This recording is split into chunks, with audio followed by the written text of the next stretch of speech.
Hello my dear friend and my dear student. मेरे इस YouTube channel में आप सभी लोगों का स्वागत है। मैं आप लोगों को इसमें बीए थर्ड ईयर 6 सेमेस्टर से राजनीति विज्ञान विषय का प्रथम प्रश्न पत्र भारतीय राजनीतिक विचारक इंडियन पॉलिटिकल थिंकर पढ़ा रहा हूं। और इंडियन पॉलिटिकल थिंकर के इस क्रम में मैं यूनिट 4 से आप लोगों को जवाहरलाल नेहरू के बारे में बता रहा हूं। पिछले वीडियो में मैंने जवाहरलाल नेहरू के लोकतांत्रिक समाजवाद के बारे में बताया था। इस वीडियो में मैं आप लोगों को जवाहरलाल नेहरू के राष्ट्रवाद और धर्मनिरपेक्षता के बारे में बताऊंगा कि जवाहरलाल नेहरू के राष्ट्रवाद संबंधी विचार क्या थे या राष्ट्रीयता संबंधी विचार क्या थे और धर्मनिरपेक्षता पर इनके विचार क्या थे। तो आइए चलते हैं जवाहरलाल नेहरू के राष्ट्रवाद की तरफ। जवाहरलाल नेहरू को जानने के पूर्व, जवाहरलाल नेहरू के राष्ट्रवाद संबंधी विचारों को जानने के पूर्व हमें राष्ट्रवाद को समझना आवश्यक होता है कि राष्ट्रवाद है क्या, राष्ट्रीयता क्या है या राष्ट्रवाद है क्या, राष्ट्रवाद क्या है। तो यह जो राष्ट्रवाद है यह एक ऐसी विचारधारा है या इसको हम आंदोलन कर सकते हैं जो कि समान संस्कृति से बंधे हुए होते हैं या समान भावनाओं से बंधी हुई होती है, एक परंपरा से, एक सभ्यता से, एक संस्कृति से बंधी हुई होती है। और उस देश के लोग अपने संस्कृति से, अपने सभ्यता से, अपने संस्कार, अपने परंपराओं से जुड़ाव महसूस करते हैं और इसी एकता को लेकर आपस में संगठित होते हैं। तो ऐसे भूभाग को हम राष्ट्र की संज्ञा देते हैं, ऐसे भूभाग को हम राष्ट्र की संज्ञा देते हैं। और जब लोगों को अपने देश के प्रति जुड़ा होता है, अपने सभ्यता के प्रति जुड़ा होता है, अपनी संस्कृति के प्रति जुड़ा होता है तो उसको हम राष्ट्रवाद कहते हैं। जैसा कि 1857 के पूर्व भारत में राष्ट्रवाद संबंधी विचार चरम पर नहीं थे, यानी कि लोगों के अंदर राष्ट्रीयता की भावना नहीं थी, लोगों के अंदर राष्ट्रीयता की भावना नहीं थी, अपनी मातृभूमि के प्रति लगाव की भावना नहीं थी, देशभक्त की भावना नहीं थी। लेकिन जब 1600 ईस्वी में British East India Company Bharat आती है और यह फिर साम्राज्य स्थापित कर लेती है और 1857 में क्रांति होती है, वहीं से भारतीय राष्ट्रवाद की चेतना जागृत होती है, राष्ट्रीयता की चेतना जागृत होती है। वहीं से लोगों के मन में ये बातें बैठने लगती हैं कि देश हमारा है, भूमि हमारी है और इस देश और इस भूमि पर शासन विदेशी कर रहे हैं और ब्रिटिश साम्राज्य ने इस भारत को अपने अधीन कर लिया है। तब लोग राष्ट्रीय संप्रभुता की वकालत करने लगते हैं और उनका यह मानना होता है कि देश हमारा, भूमि हमारी और सत्ता भी हमारी होनी चाहिए, सत्ता भी हमारी होनी चाहिए, सरकार भी हमारी होनी चाहिए। क्योंकि उसमें ऐसी परिस्थितियां नहीं होती हैं कि एक राष्ट्रीय सरकार की स्थापना की जा सके। तो इस क्रम में सबसे पहले 1885 में भारतीय राष्ट्रीय कांग्रेस का जन्म होता है और कांग्रेस के बैनर तले धीरे धीरे राष्ट्रवाद की चेतना जागृत होने लगती है, राष्ट्रीयता की चेतना जागृत होती है। लोग कांग्रेस से जुड़ते चले जाते हैं, अपने देश के प्रति जुड़ते चले जाते हैं, देशभक्ति का भाव पैदा होता है और लोगों के अंदर देशभक्ति, मातृभूमि के प्रति लगाव पैदा होता है और लोग आंदोलन करने लगते हैं अंग्रेजों को बाहर भगाने के लिए या फिर स्वराज की स्थापना करने के लिए आंदोलन करने लगते हैं। यह आंदोलन कई चरण में चलता है। 1885 से लेकर 1905 का जो काल होता है वह उदारवादी नेताओं का काल होता है। 1905 से लेकर 1919 तक का जो काल हम लेते हैं वह उग्रवादी राष्ट्रीय नेताओं का काल होता है और 1919 से गांधी युग की शुरुआत हो जाती है। और जब नेहरू की पढ़ाई पूरी हो जाती है तो वह 1912 में अपनी पढ़ाई पूरी करने के पश्चात नेहरू जी 1912 में भारत आ जाते हैं और फिर 1912 में ही वह कांग्रेस से संबंधित हो जाते हैं, लेकिन व्यवस्थित रूप से और पूर्ण रूप से 1919 से यह राजनीतिक गतिविधियां करने लगते हैं, महात्मा गांधी के साथ यह संबद्ध हो जाते हैं और 1919 से यह राजनीतिक गतिविधियां संचालित करने लगते हैं, महात्मा गांधी का साथ इनको मिल जाता है। तो उस समय की आवश्यकता यह थी कि जब तक लोगों के अंदर राष्ट्रवाद की चेतना जागृत नहीं की जाती, तब तक स्वराज पाना मुश्किल है। स्वराज हम प्राप्त नहीं कर सकते हैं क्योंकि समाज के कुछ ऐसे वर्ग थे जो कि ब्रिटिश सरकार बिल्कुल उदासीन थे, क्योंकि समाज के कुछ ऐसे वर्ग थे जो बिल्कुल उदासीन थे, कुछ ऐसे वर्ग थे जो राष्ट्रीय आंदोलनों में भाग ले रहे थे, और उस समय कई विचारधारा मौजूद होती हैं। कुछ लोग हिंदू राष्ट्र का समर्थन करते हैं, कुछ लोग धर्मनिरपेक्ष राष्ट्र का समर्थन करते हैं, कुछ लोग उदार राष्ट्र का समर्थन करते हैं। तो जो जवाहरलाल नेहरू होते हैं, जब यह 1919 से राजनीतिक गतिविधियों में भाग लेने लगते हैं तो इनके विचारों में धीरे धीरे परिवर्तन होने लगता है और यह विभिन्न चिंतकों से इस राष्ट्रवादी तत्व को ग्रहण करते हैं। जैसे कि इनके ऊपर राष्ट्रवाद संबंधी विचारों का प्रभाव रविंद्रनाथ टैगोर का पड़ा था। रविंद्रनाथ टैगोर ने संश्लेषित सार्वभौमवाद की स्थापना पर बल दिया था या सार्वभौम राष्ट्रीयता पर बल दिया था। और वहीं दयानंद सरस्वती, विवेकानंद इत्यादि जैसे नेताओं ने, इत्यादि जैसे महापुरुषों ने एक हिंदू राष्ट्र की कल्पना की थी। तो जवाहरलाल नेहरू हिंदू राष्ट्र नहीं बनाना चाहते थे, उनको धर्म से परहेज था। जवाहरलाल नेहरू को धर्म से परहेज होता है, वह हिंदू राष्ट्र का समर्थन नहीं करते हैं, वह एक निरपेक्ष राष्ट्र का समर्थन करते हैं। जैसा कि जब मोहम्मद अली जिन्ना पाकिस्तान की मांग कर रहे थे, उस समय यह मोहम्मद अली जिन्ना का विरोध करते हैं, क्योंकि मोहम्मद अली जिन्ना संप्रदाय के नाम पर एक अलग पाकिस्तान की मांग चाहता था। मोहम्मद अली जिन्ना का कहना है कि जो जितने मुस्लिम हैं, उन मुस्लिमों के लिए एक अलग राष्ट्र चाहिए जिसका नाम पाकिस्तान था। यानी कि पाकिस्तान में रहने वाले सारे कौन होंगे? मुस्लिम होंगे। लेकिन यहाँ जवाहरलाल नेहरू जिन्ना का विरोध करते हैं। वह कहते हैं कि यदि धर्म के आधार पर देश को बांटा जाए तो हमारे देश के कई टुकड़े हो जाएंगे। हमारे देश में केवल हिंदू या केवल मुस्लिम ही नहीं है, बल्कि सिख हैं, ईसाई हैं, पारसी हैं, जैन हैं, बौद्ध हैं। तो इस तरह से सभी लोग अपने अपने धर्म के नाम पर मांग करने लगेंगे तो भारत कई टुकड़ों में बढ़ जाएगा। तो इसलिए वह संप्रदायवाद के विरुद्ध होते हैं, धर्म के विरुद्ध, धर्म के आधार पर राष्ट्रवाद का समर्थन नहीं करते हैं। जवाहरलाल नेहरू ने जिस राष्ट्रवाद का समर्थन किया वह एक सार्वभौम राष्ट्रवाद है, वह उदार राष्ट्रवाद है। जैसे कि जवाहरलाल नेहरू सीमित व उदार राष्ट्रवाद का समर्थन करते हैं, ये उदार राष्ट्रवाद क्या है? यानी कि हमें अपने विचारों में, अपनी संस्कृति में उदार होना चाहिए, हमें सभी धर्मों को अपने साथ लेकर चलना चाहिए। जैसा कि यह उग्र राष्ट्रवाद के विरोधी थे। उग्र राष्ट्रवाद है यह जो उग्र राष्ट्रवाद है, इस उग्र राष्ट्रवाद के अंतर्गत व्यक्ति केवल अपने ही देश को प्राथमिकता देता है या अपने ही धर्म को प्राथमिकता देता है, केवल एक धर्म को प्राथमिकता देता है और अपने ही राष्ट्र को सर्वोच्च मानता है, अपने देश को सुपर मानता है, सर्वोच्च मानता है। जैसे कि हम देख सकते हैं कि यूरोप में नाजीवाद या जर्मनी, नाजीवाद और फांसीवाद का उदय होता है। नाजीवाद और फांसीवाद का उदय होता है। जैसे कि जर्मनी में नाजीवाद और इटली में फांसीवाद का उदय होता है। इत्यादि विभिन्न देशों में देख सकते हैं कि जो उस देश की सरकार होती है या देश के नागरिक होते हैं या देश के गवर्नमेंट होती है, वह उग्र राष्ट्रवाद का समर्थन करती हैं। इसी तरह से हम इस्लामिक कंट्री को भी देख सकते हैं। इस्लामिक कंट्री भी उग्र राष्ट्रवाद का समर्थन करती है, क्योंकि उसके अनुसार उसका देश सर्वोपरि है, उसका धर्म सर्वोपरि है। लेकिन यहाँ जवाहरलाल नेहरू उग्र राष्ट्रवाद के विरोधी होते हैं। वह कहते हैं कि राष्ट्र में रहने वाले सभी लोग उस राष्ट्र के सदस्य होते हैं, उस राष्ट्र के समूह होते हैं और सभी समूहों के संयोजन से ही राष्ट्र का निर्माण होता है। किसी एक धर्म के या किसी एक संप्रदाय का या किसी एक संस्कृति के मिलने से राष्ट्र का निर्माण नहीं होता है, बल्कि सभी लोगों के मिलने से ही राष्ट्र का निर्माण होता है। तो जवाहरलाल नेहरू सीमित व उदार राष्ट्रवाद का समर्थन करते हैं। इनके अनुसार हमें अपने ही राष्ट्र को सर्वोच्च नहीं समझना चाहिए, बल्कि सभी राष्ट्रों के मध्य समानता की भावना स्थापित करना चाहिए। हम तो अपने राष्ट्र को, अपने भूमि को, अपने देश को सर्वोच्च समझे ही, लेकिन हमें दूसरे राष्ट्रों का अनादर नहीं करना चाहिए। हम अपने धर्म को सर्वोच्च समझें, लेकिन दूसरे धर्म का अनादर नहीं करना चाहिए। तो इस तरह से जवाहरलाल नेहरू सीमित राष्ट्रवाद और उदार राष्ट्रवाद का समर्थन करते हैं। नेहरू का कहना है कि जो राष्ट्रवाद है यह स्वतंत्रता का मूल प्रेरणा स्रोत रहा है। इनका यह कहना है कि स्वतंत्रता काल के दौरान हम देखते हैं कि सभी लोग राष्ट्रवाद से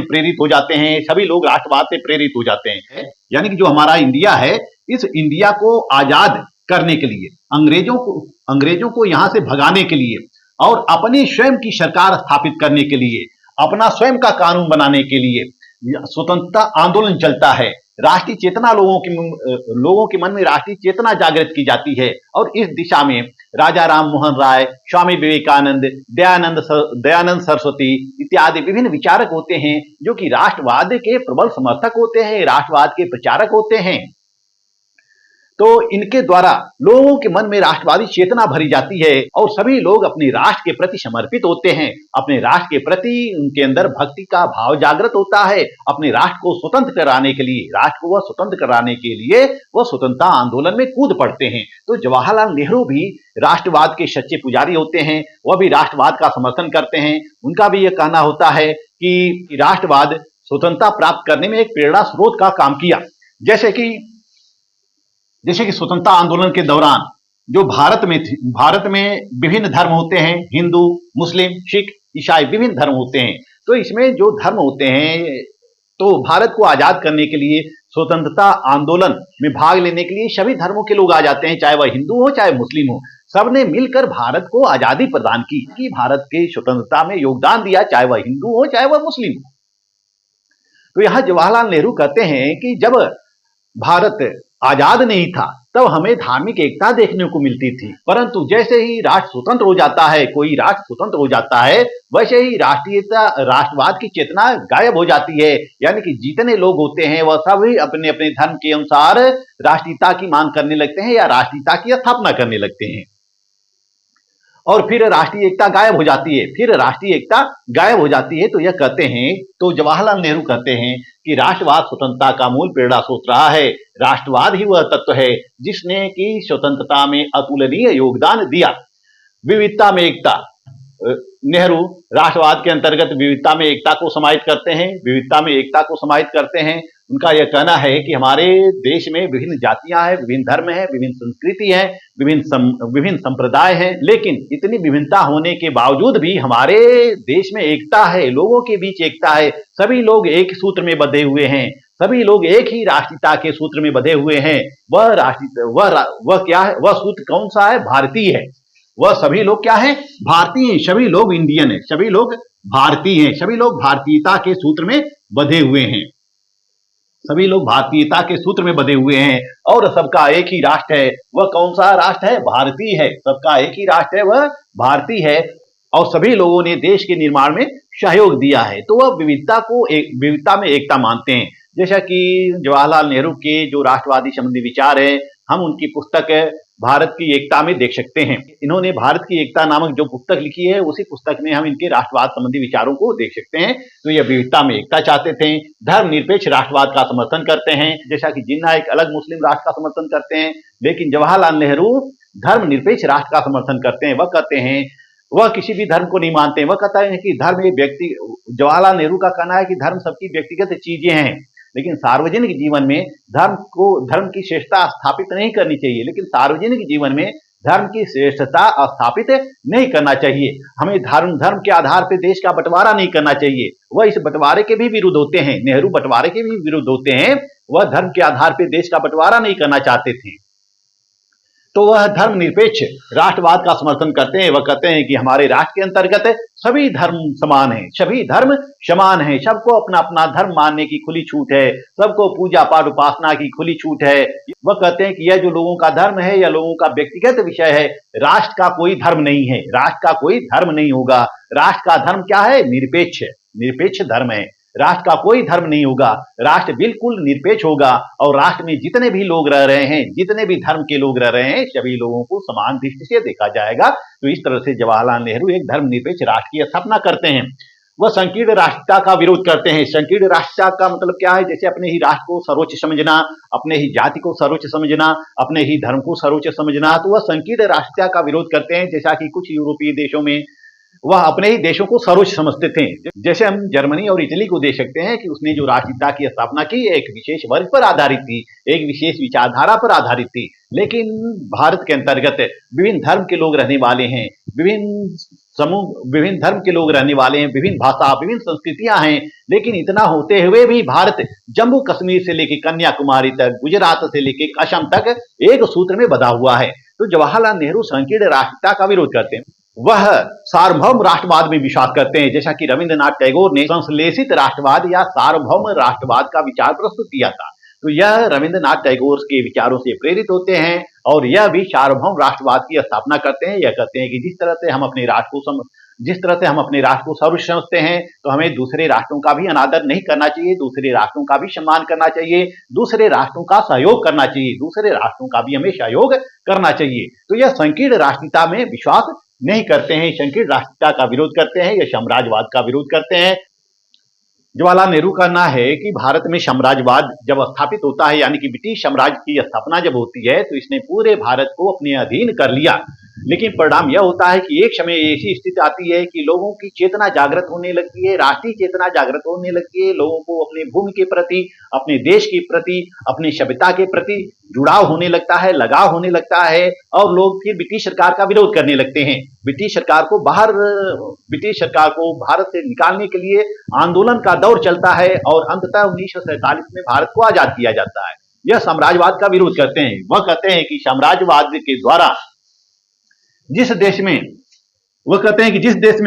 साम्राज्यवाद की स्थापना होती है, उस देश का विनाश हो जाता है। जिस देश में साम्राज्यवाद की स्थापना होती है, उस देश का विनाश हो जाता है। जैसे कि 16वीं शताब्दी में हम देख सकते हैं कि भारत को सोने की चिड़िया कहा जाता था, लेकिन जैसे ही British East India Company Bharat में आती है, वैसे ही भारत आर्थिक दुर्दशा का शिकार हो जाता है। यहाँ के जो प्राकृतिक संसाधन होते हैं, उन प्राकृतिक संसाधनों का दोहन होने लगता है, अधिक से अधिक दोहन होने लगता है, और जो मानव श्रम होता है, मानव श्रम का अधिक से अधिक दोहन होने लगता है, और जो वहां के स्थानीय उद्योग धंधे होते हैं, उन उद्योग धंधों का विनाश होने लगता है। वहां की जो संस्कृति होती है, उस संस्कृति का विनाश होने लगता है, यानी कि उस देश की सारी व्यवस्था, आर्थिक व्यवस्था, राजनीतिक व्यवस्था, सामाजिक व्यवस्था चौपट हो जाती है। उस देश की सभी आर्थिक, सामाजिक, राजनीतिक व्यवस्था क्या हो जाती है? चौपट हो जाती है, क्योंकि जो विदेशी ताकत होती है, वह अपनी हुकूमत स्थापित कर लेती है और अपने देश की संस्कृतियां लादने लगती है। तो यहाँ नेहरू कहते हैं कि हमें अपने देश की संस्कृति किसी दूसरे देश पर जबरदस्ती लादनी नहीं चाहिए, बाध्य नहीं करना चाहिए, यानी कि अपने राष्ट्र को या अपनी संस्कृति को हम जबरदस्ती किसी पर थोपे न, यानी कि अपने देश की संस्कृति को या अपने धर्म को किसी दूसरे देश के लोगों पर हम जबरदस्ती उसको थोपे न, जबरदस्ती उस पर आरोपित न करें। सबकी संस्कृतियों को समान भाव से देखा जाना चाहिए, सबके धर्म को समान भाव से देखा जाना चाहिए, सबके राष्ट्र को समान भाव से देखा जाना चाहिए। तो इस तरह से जवाहरलाल नेहरू साम्राज्यवाद का विरोध करते हैं, वह साम्राज्यवाद के विरुद्ध होते हैं। जैसा कि जब उदारवादी नेताओं के द्वारा औपनिवेशिक स्वराज्य प्राप्त करने की बात कही गई, औपनिवेशिक स्वराज्य यानी कि ब्रिटिश सरकार के अधीन रहते हुए स्वराज प्राप्त करना, जब उदारवादी नेताओं के द्वारा औपनिवेशिक स्वराज की बात कही गई, तो जवाहरलाल नेहरू ने इसका विरोध किया और 31 दिसंबर 1929 को उन्होंने पूर्ण स्वराज की मांग की। रात 12 बजे रावी नदी के तट पर लाहौर में कांग्रेस का महाधिवेशन होता है 31 दिसंबर 1929 को, और इसमें पूर्ण स्वराज की बात कही जाती है कि हमें पूर्ण स्वराज चाहिए, हमें औपनिवेशिक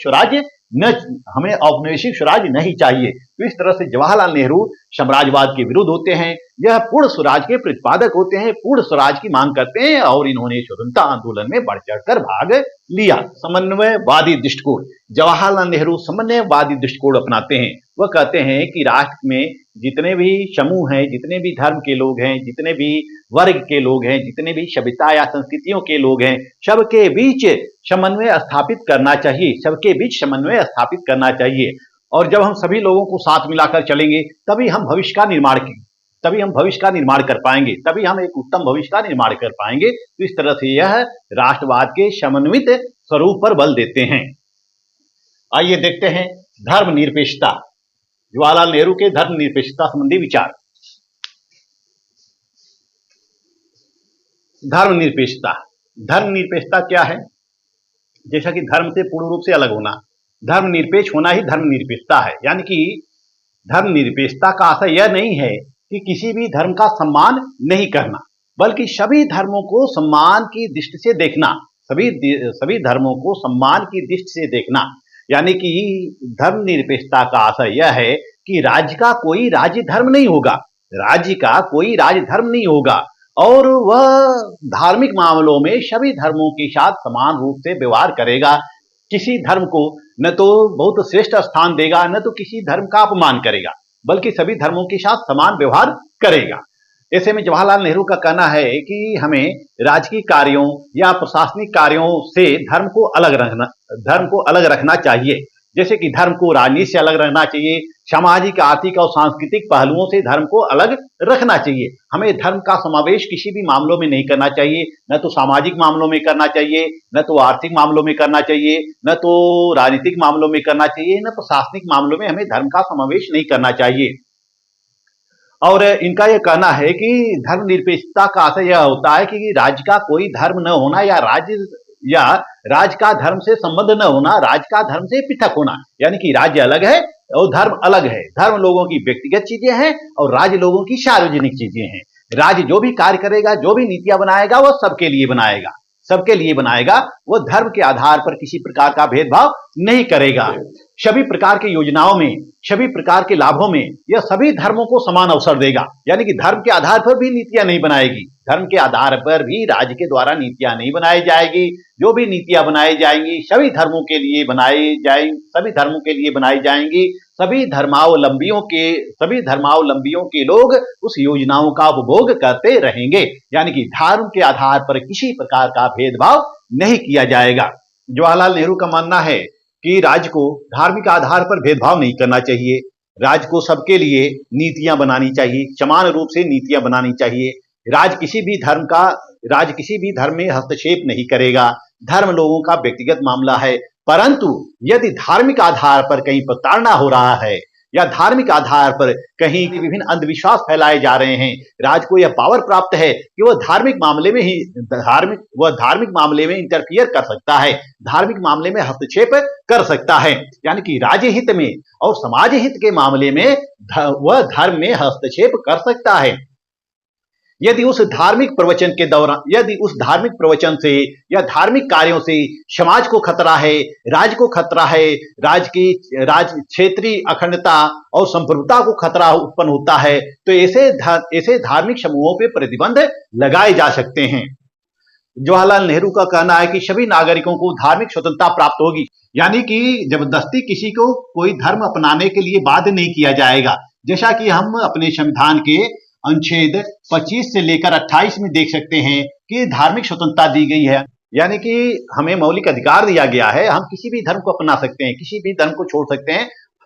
हमें जबरदस्ती कोई दूसरा धर्म अपनाने पर बाध्य नहीं कर सकता। यदि हमारी अंतःप्रेरणा है, हमारी आत्मा कहती है, तो हम दूसरा धर्म अपना सकते हैं और दूसरे धर्म को छोड़ भी सकते हैं। यानी कि धर्म क्या है, यानी कि जो धार्मिक स्वतंत्रता है पूरी तरह से लोगों को आजादी देता है धर्म चुनने की, पूजा पाठ करने की, कहीं भी पूजा पाठ उपासना करने की, किसी भी धर्म की पूजा पाठ उपासना करने की यह पूर्ण रूप से आजादी देता है और धार्मिक कार्य करने की भी खुली छूट देता है।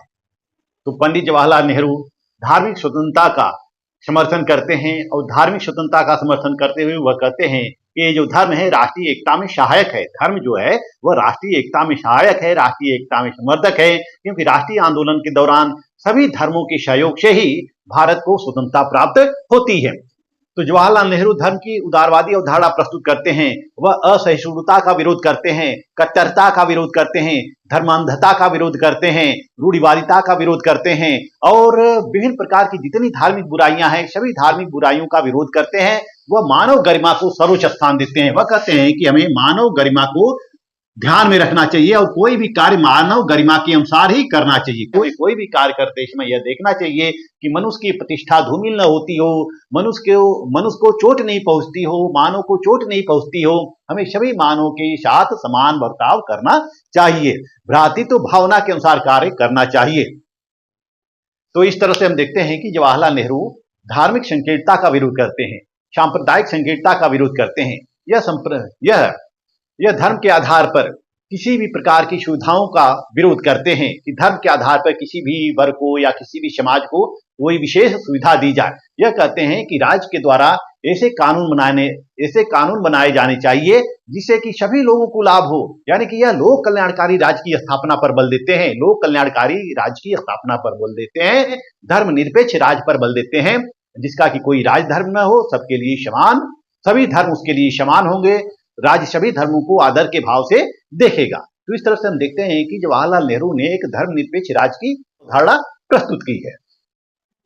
इस वीडियो में बस इतना ही। इस वीडियो में मैंने आपको बताया राष्ट्रवाद एवं धर्मनिरपेक्षता। राष्ट्रवाद एवं धर्मनिरपेक्षता। नेक्स्ट वीडियो में आप लोगों को नेहरू और लोकतंत्र के बारे में बताऊंगा कि नेहरू जी किस प्रकार का लोकतंत्र चाहते थे। मेरा वीडियो आपको अच्छा लगे तो मेरे चैनल को लाइक, सब्सक्राइब और शेयर करते रहिए। मिलते हैं नेक्स्ट वीडियो में, तब तक के लिए धन्यवाद।